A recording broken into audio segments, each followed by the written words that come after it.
నమస్తే. మన ఇప్పుడు మన ఇక్కడ చుట్టుపక్కల కూడా చూసుకున్నట్లయితే ఎంతో మంది ప్రజలందరూ కూడా ఇక్కడ ఉన్నారు. వాళ్ళందరూ భూములన్నీ కూడా కబ్జా చేస్తున్నారు. వాళ్ళన్నీ కూడా గొలుపుతున్నారు. ఎఫ్టీఎల్ పరిధిలో ఉందని చెప్పి కూడా ఇక్కడ ఉన్న అధికారులందరూ కూడా గొలుపుతున్నాం మనం చూస్తూనే ఉన్నాం. అయితే ఇక్కడ ఉన్న చెట్టు చూసుకున్నట్లయితే చెరువు ఉంది. ఆ చెరువును కూడా వీళ్ళు ఇప్పుడు బాగు చేస్తున్నారు. ఇంతకు ముందు చూసుకున్నట్లయితే ఆ చెరువు భూభాగం ఎంత ఉందంటే 15 ఎకరాల 23 కుంటలు ఉందని చెప్పారు. కాకపోతే చెరువు మొత్తం కూడా 30 ఎకరాలు ఉందని చెప్పి కూడా వీళ్ళందరూ కూడా అధికారులందరూ కూడా చెప్పడం చూస్తూనే ఉన్నాం. ఇక్కడ ఉన్న అధికారులు ప్రతి ఒక్కరు కూడా ఇక్కడ ఉన్న ఇళ్లను కూల్చేద్దాం అన్నట్టు కూడా చూస్తుంటే అక్కడ ఉన్న వాళ్ళ బాధ్యతలు అందరూ కూడా అడ్డుపడి ఇంతకు ముందు కూడా కుక్లైన్ అనేది ఉండేది కూల్చేయడానికి. కాకపోతే దాన్ని కూడా వెనక్కి పంపేయడం చూస్తున్నాం. వాళ్ళు ధర్నా చేశారు ఇంతసేపు కూడా. మాకు ఎలాంటి దిక్కు లేదు, మాకు ఎలాంటిది ఏమన్నా స్థావరాలు కనుక ఏర్పాటు చేసినట్లయితే అందులో మాకు ఏమైనా నివాసాన్ని ఏర్పాటు చేసి మాకు ఏదన్నా దారి చూపిస్తే తప్ప మేము ఇక్కడ నుంచి కదలమని చెప్పి కూడా మనం చూస్తున్నాం. ఇక్కడ ఉన్న పోలీసులు అందరూ కూడా ఇక్కడికి చేరుకొని బాధితులందరినీ కూడా ఇక్కడ నుంచి పంపించడానికి కూడా చాలా వరకు ప్రయత్నం చేశారు. వాళ్ళందరూ కూడా ఇప్పుడే సద్దుమణిగి కొంచెం దూరం అయితే పోవడం జరిగింది. వాళ్ళందరికీ కూడా ఒక హామీ అయితే ఇచ్చారనమాట. మీ ఇల్లు అయితే ఇప్పుడు కూల్చము, ఏదైనా నోటీస్ ప్రకారం వస్తే తప్ప కూల్చే ప్రసక్తి లేదు అని చెప్పి కూడా పోలీసులందరూ కూడా ఇక్కడ చెప్పడం చూస్తూనే ఉన్నాం.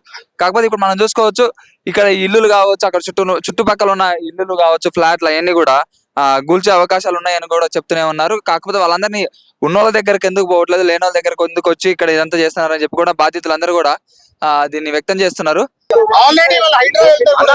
నోటీస్ లేదన్న, వీళ్ళకి కూడా నోటీస్ లేదు. ఆర్డర్ ఉంది, కోర్టు ఆర్డర్. ఇప్పుడు మీరు పోలీసులే కదా, కోర్టు ఆర్డర్ ఎవరైనా తీసుకెళ్ళారు కదా, అంతే కదా. ఇప్పుడు కోర్టే కదా. ఇప్పుడు మీరు పోలీసుల దగ్గరికి వస్తారు న్యాయం కోసం. ఇప్పుడు ఆ నుంచి మీరు కోర్టు పంపిస్తారు. కోర్టు పంపించినప్పుడు కంపల్సరీ ఇప్పుడు కోర్టు మనకు ఒక న్యాయబద్ధంగా ఒకటి స్టే ఇచ్చినప్పుడు దాన్ని పాటించాలిగా. పాటించకుండా వాళ్ళని బగాయించి వాళ్ళని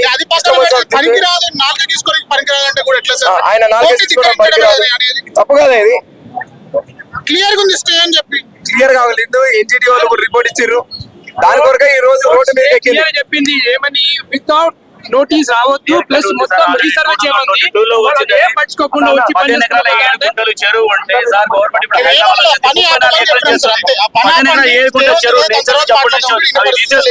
వారు కూడా వదిలేస్తాం. ఇంకా 19 ఎకరాలు మీది మొత్తం నేను సాధన చేసుకుంటా. ఎవరు ఊరుకుంటారు? ఎవరు కూడా మాకు న్యాయం కావాలి. రోడ్డు మీద ఎక్కినామో మేము 15 ఎకరాలు 7 గుంటలు మాత్రమే చెరువు. దాని చుట్టూ చెరువు బొంగ, చెరుకు మేము సహకరిస్తాం. చెరువు బొంగ కూడా పార్కింగ్ బొంగ కూడా మా ఫ్లాట్స్ ఉన్నాయి.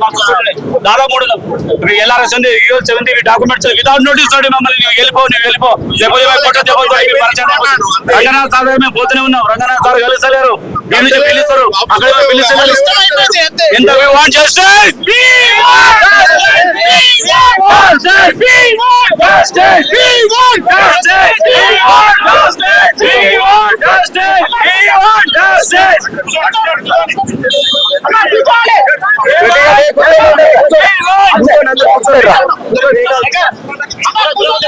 షేర్ చేయండి, లైక్ చేయండి, సబ్స్క్రైబ్ చేయండి. మరిన్ని వీడియోల కోసం బెల్ సింబల్ పై క్లిక్ చేయండి.